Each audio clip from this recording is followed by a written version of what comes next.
Halo, ketemu lagi geng dengan VTP Channel atau Vivor Trader Planner. Kali ini kita ke forex guys. Kemarin sudah beberapa hari kemarin kita sudah ke kripto, sekarang ke forex. Kalau kalian lihat forex saya kemarin yang apa sih namanya kontes, ikut kontes ya, ada video saya tuh minggu lalu yang ikut kontes dengan OctaFX. Jadi dia ada kontes, dikasih modal $1.000, kemudian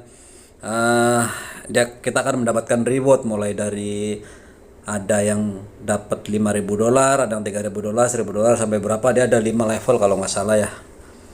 Ininya cuman saya gagal di hari kedua guys, sama seperti sudah kali ketiga ini gagal saya ya. Oke, kalau lihat kemarin video selanjutnya ada saya sisipkan di deskripsi, apa tuh, di deskripsi linknya yang video kemarin pada saat ikut kontes. Nah sekarang saya akan membahas tentang kenapa saya margin call guys. Sisanya tinggal 0,33 US dollar, tinggal 33%. Aduh pusing guys. Jadi apa sih namanya ya, ternyata itu. Jadi pastikan kalian ya, ini saya udah belajar loh.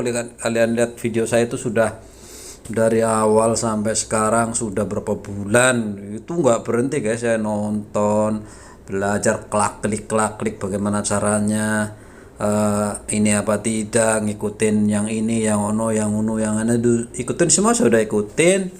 Dan ini kontes, jadi secara psikologi, karena ini betul-betul dikasih duit real kontes, itu artinya demo tetapi kita ada hadiahnya. Jadi secara psikologi kita beda lagi, ada tantangan. Di awal-awal kan saya berhasil tuh, kalau lihat cerita, lihat ini ya hasilnya ya, dari sini kita berhasil itu tuh. Nah berhasil itu kan saya ada stop loss, ada TP, lihat ada TP, ada SL 1:1 saya kebanyakan. Nah yang ada 1:2 itu jarang lah ya. Jadi kalau menurut metode teman-teman itu yang berhasil itu kan 1:2 kan, keuntungan 2, kerugian 1. Artinya kalau $10 untung, rugi paling maksimal $5. Tapi ternyata tidak bisa aplikasikan guys.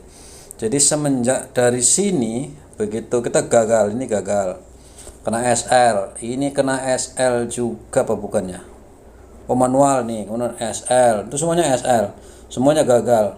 Ada yang dapat, rugi lagi. Ini saya sudah 1:1, kalau 1:2 makin ngaco gitu ya, karena untuk by jam gitu tuh susah sekali guys, jadi susah lah ya.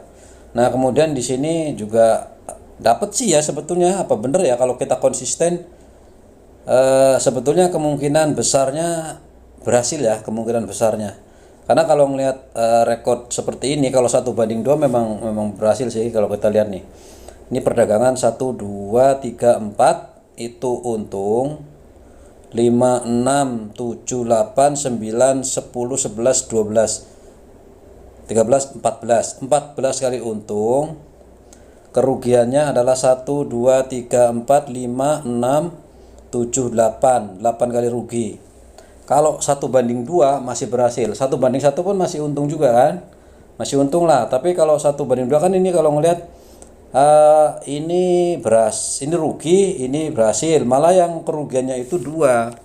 Jadi emang saya mau ngikutin 1:2 susah, karena akan sering kena loss gitu ya. Kebanyakan saya 1:1 atau sanding 1:2, jadi untung 1, rugi 2, atau rugi 1,5 lah gitu. Jadi kalau ngeliat sini saya keuntungan 53 nih, kerugian segini gitu, artinya kan tinggian kerugian gitu. Nah karena akan apa ya, kalau 1:2 saya kan mulai dagang itu tanggal 21 ya, 21, kemudian 22 ini hari kedua, kemudian hari ketiga dari sini nih, hari ketiga itu di sini. Ini hari ketiga, pagi-pagi sudah loss. Kemudian mulai untung lah gitu ya. Sebetulnya konsistensi lumayan lah ya hari tanggal 23. Tapi jadi habis itu karena kita merasa tinggi hati, gede kepala gitu, kemudian dinaikin lagi. Harusnya kalau satu hari targetnya $100 selesaikan sudah gitu, $50 ya sudah. Nah, namanya manusia, psikologi kita nggak bisa adalah keserakahan itu tadi kan, hanya saya serakah. Harusnya melalui target saya sudah dapat nih tanggal jam 15 ya, jam 15 sore gitu kan, jam 15 ya berapa sih? Jam 3 ya. Jam 15.54, jam 4 lah harusnya sih. Sudah dapat berapa tuh? Udah 16, 15. Pokoknya satu hari itu tanggal 23 udah banyak ya. Sudah banyak. Dasar kepala batu, kepala gede gitu, merasa di atas angin. Saya naik lagi nih, ganti ini kan, apa sih namanya? Eh, di sini gede, ternyata ganjel guys. Ternyata saya kena nggak stop loss tapi ruginya gede. Saya cut loss. Saya gedein di sini, dendam, mau tainin. Malah hancur sekalian kena stop kena margin call nih guys nih. Habis langsung. Salahnya apa? Sudah beli satu, klik satu kali lagi. Dendam kan dengan 119-nya ini. Kepengen recovery, gaya-gaya saya, gaya-gaya pasti gitu. Beli dua kali, dua lot kan edan gitu kan. Nah, itu membuat saya margin call. Udah gitu nggak saya kasih stop loss lagi tuh gedeknya.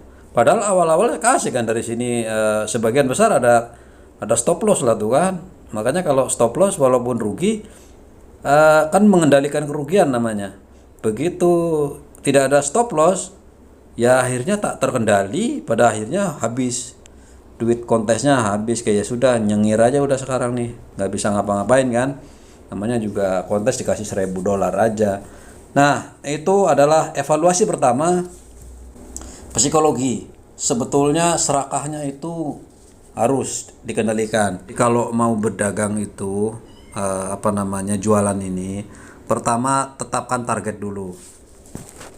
Kalau target sudah tercapai, satu hari kah atau mau 2 menit, 3 menit sudah tercapai, sudah pek target $100, $50. Kalian target yang kalian mampu lah. Menurut kalian sudah ngerti, kalian targetin, sudah.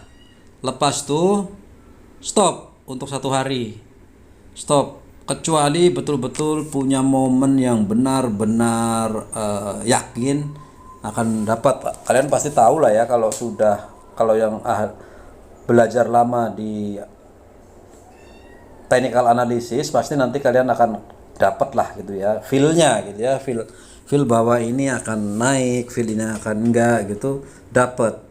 Yang penting posisinya bukan ditumpangi oleh rasa serakah, ditumpangi oleh rasa dendam. Rasa serakah dari mana? Target kena nih, karena merasa waduh sudah dapat segini, kalau saya beli lagi nanti naga akan naik lagi, saya dapat sekian. Nah, itu nama serakah. Sudah dapat target tapi masih serakah, padahal itu sudah, begitu sudah dapat, psikologi kita udah berbeda lagi. Kita sudah di bawah bayang-bayang keuntungan yang sudah ada. Kemudian kita udah lupa dengan apa sih namanya, teknikal kita di awal gitu. Pasti begitu kan biasanya awal-awal. Nah, kena nih udah gagal, mulai deh keringat dingin gitu kan. Keringat dingin, makin gedek lagi. Itu udah berubah lagi. Tadinya serakah di bawah bayang-bayang keuntungan, kemudian sekarang menjadi balas dendam. Nah, pembalasan dendam adalah satu hal yang sangat merugikan di dalam dunia trading seperti ini. Kalian tidak boleh ini sama dendam gitu ya. Karena dengan dendam itu kalian pasti akan menaikkan lot, pasti itu. Kalian tidak akan pernah konsisten di situ. Padahal lot itu juga boleh tinggi-tinggi, guys. Kalau mau aman ya 0,05 seperti ini. Tapi kalian bisa lihat kan, 0,02, 0,05 paling aman ya segini. Tapi untungnya lihat $6, $2. Dengan pergerakan yang sama, satu lot kalian bisa dapatkan $50. Tapi begitu beresiko hilang, hanyutlah sudah, langsung segini guys. Padahal pergerakannya paling setinggi kerugian ini. Ruginya paling segini, sama nih.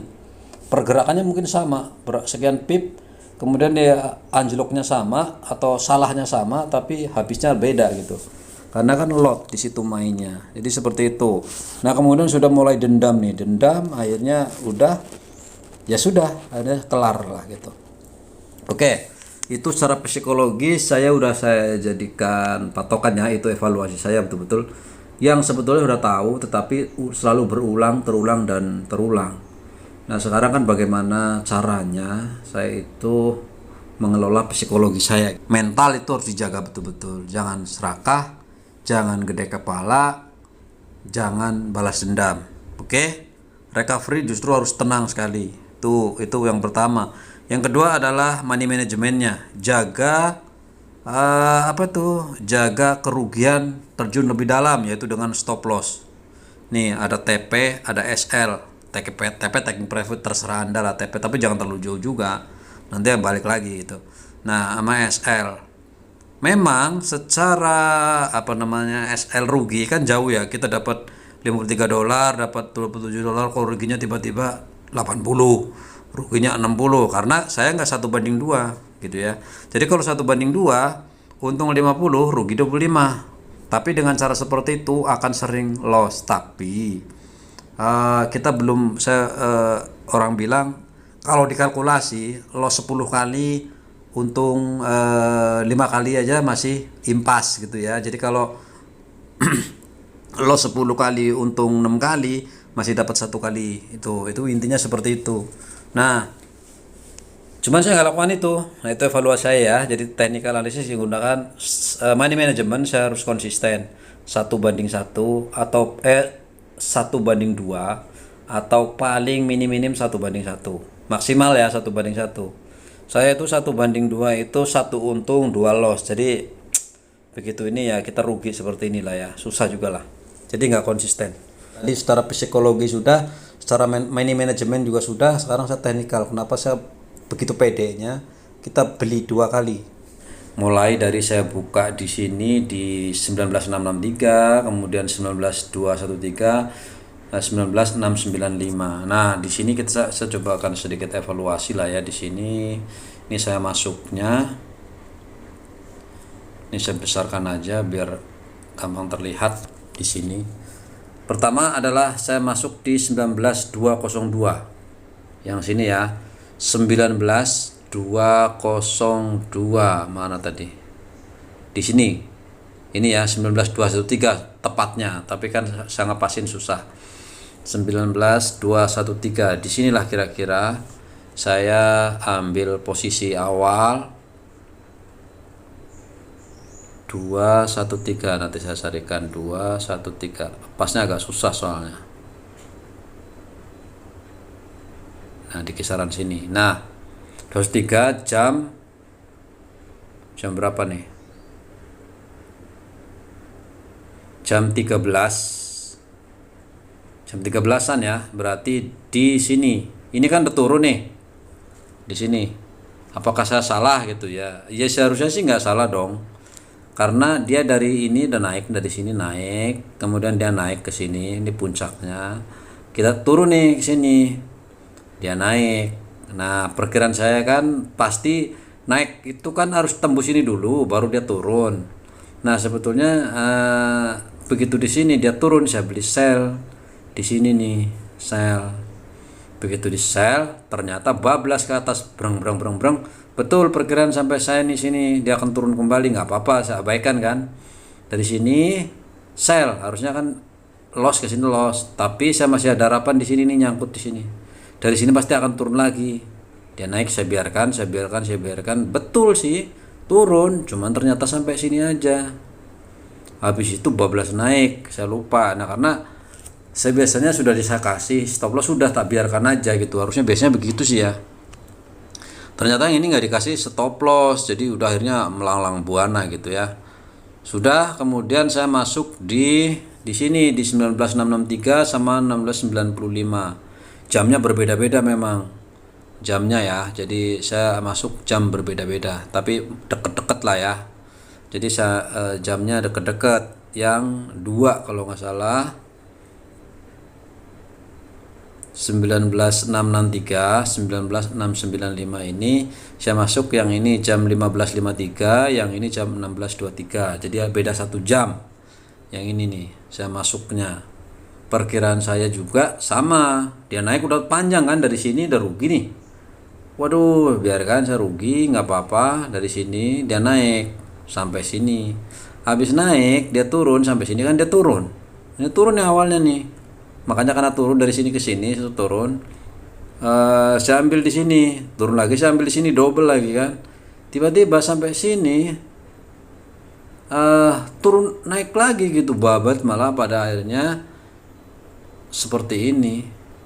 Ya akhirnya saya terkena stop loss di sinilah, perkiraan ini kira-kira di sini ya, naik dari sini ke sini itu terkena margin call di situ guys ya. Jadi sebetulnya secara technical analysis saya sudah agak-agak ngerti seharusnya sih ya, tapi ternyata juga saya belum tahu, belum menghitung volume. Jadi di situ saya belum ngerti soal volume bagaimana.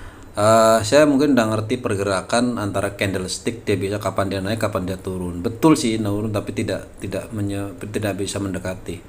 Terutama saya harus membaca volume sini sih ya. Volume perdagangan berapa banyak, volume ini berapa banyak, kita belum tahu. Jadi harusnya saya mengkalkulasi seandainya dia turun pun turun di sini volumenya berapa gitu ya. Saya kan karena apa? Karena volume itu penting, menjadi penting gitu ya. Nah, yang jadi masalah adalah kita tidak bisa ngelihat antrian. Beda sama saham itu ada antriannya, antrian beli, antrian jual. Biasanya sih antrian beli ya, antrian beli. Ada sih antrian jual dan antrian beli. Jadi kelihatan kalau kita bisa ngelihat candlestick, juga kita bisa ngelihat antriannya. Jadi kalau yang antri itu seberapa banyak. Jadi yang nanti misalkan ngantri di harga ini tinggi, maka dia akan turun. Kalau yang ngejual antri nanti ngejual tinggi, maka kemungkinan dia akan naik kalau banyak yang menjual gitu ya. Kalau nggak ada yang membeli, kayak kalau banyak yang diemin atau nggak kejual ya berarti turun gitu. Tapi kita bisa kalkulasi itulah ya. Tapi jadi kekurangan teknikal saya harusnya ditambah dengan selain teknikal ini ditambah juga dengan volume. Nah ini baca volume nggak bisa. Volume itu hanya berbentuk seperti ini. Cuman saya nggak, paling tidak saya harus memahami juga sini ya. Jadi volume ini kenapa ada panjang, pendek dan lain-lain yang bawah ini pastinya ada lah ya. Bukan sekedar naruh-naruh begitu ngasih tanda.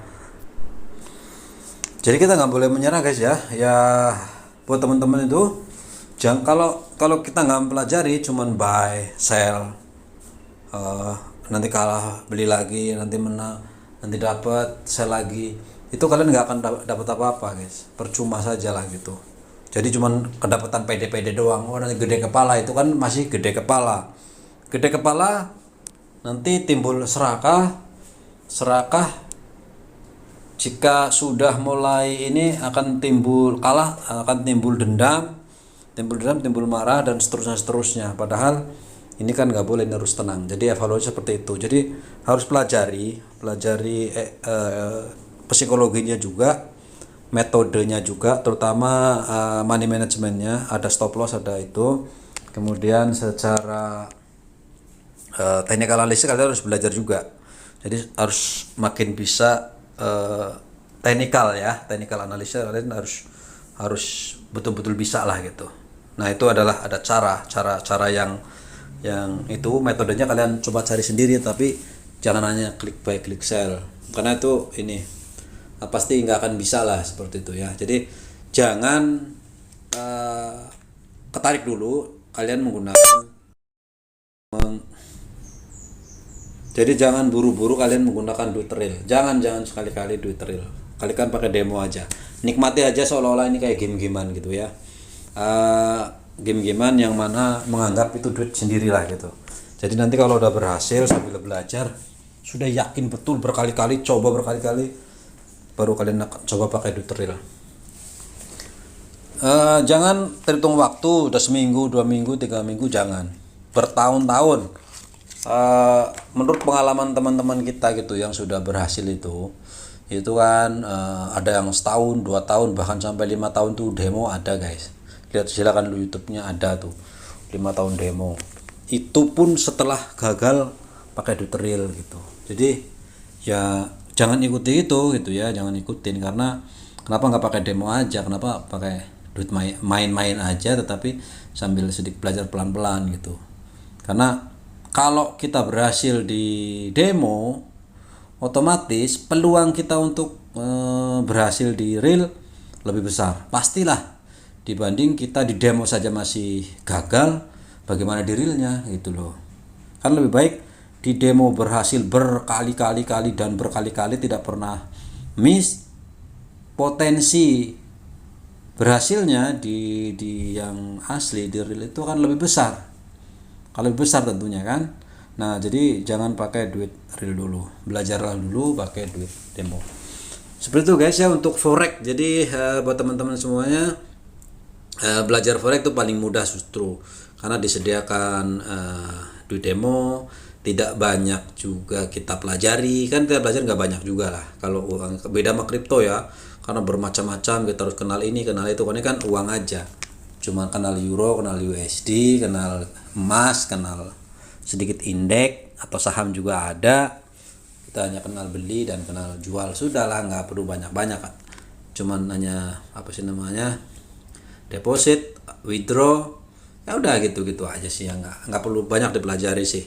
Yang dipelajari justru ininya. Tapi kalau kita mahir di sini, kita akan sangat mudah ke kripto dan ke saham lah, akan sangat mudah. Oke, situ aja, sudah panjang ya. Mudah-mudahan bermanfaat buat kalian. Terima kasih, bye bye.